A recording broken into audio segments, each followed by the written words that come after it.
ભાઈ જો તમારે આધાર કાર્ડમાં મોબાઈલ નંબર ચેન્જ કરવો હોય તો હવે તમે ઘરે બેઠા બેઠા માત્ર 2 જ મિનિટમાં ચેન્જ કરી શકો છો. આના માટે તમારે આધાર સેન્ટરમાં જઈને મોટી મોટી લાઈનોમાં લાગવાની બિલકુલ જરૂર નથી. તો પૂરી પ્રોસેસ તમને સમજમાં આવે એવી રીતે જણાવું છું, તો આ રીલને પૂરી જોજો. સૌ પહેલા તમારે પ્લે સ્ટોરથી આધાર એપ્લિકેશનને ઇન્સ્ટોલ કરી લેવાનું છે.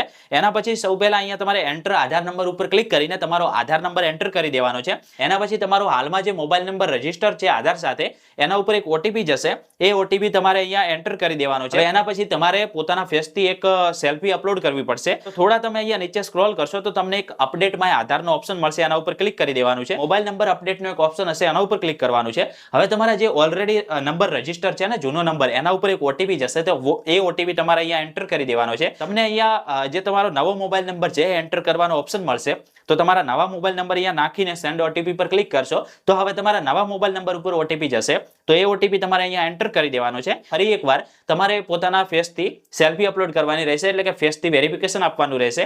વેરિફિકેશન કર્યા પછી તમારે એક 75 એટલે કે 75 રૂપિયાનું પેમેન્ટ કરવું પડશે. આ ગવર્મેન્ટ તરફથી મેન્ડેટરી છે. પેમેન્ટ તમે Paytm, phone pay, Google pay થી તમારા મોબાઈલથી જ કરી શકો છો.